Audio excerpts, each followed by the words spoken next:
শ্রেণী পঞ্চম, বিষয় বাংলাদেশ ও বিশ্ব পরিচয়, অধ্যায় 4, সংক্ষিপ্ত প্রশ্নোত্তর। 1. আমাদের দেশের 5টি শস্যের নাম লেখো। উত্তর: আমাদের দেশের 5টি শস্যের নাম: ক ধান, খ গম, গ ডাল, ঘ আলু ও মশলা। 2. বাংলাদেশের 3টি বৃহৎ শিল্পের নাম লেখো। উত্তর: বাংলাদেশের 3টি বৃহৎ শিল্পের নাম: ক সার শিল্প, খ কাগজ শিল্প, গ চিনি শিল্প। 3. বাংলাদেশের 3টি কুটির শিল্পের নাম লেখো।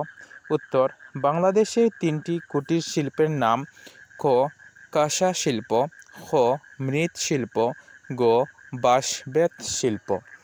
প্রিয় শিক্ষার্থীরা, এগুলো তোমরা একটি খাতায় সুন্দর করে নোট করে নেবে, তারপর শেখার এবং না দেখে লেখার চেষ্টা করবে। ধন্যবাদ সবাইকে।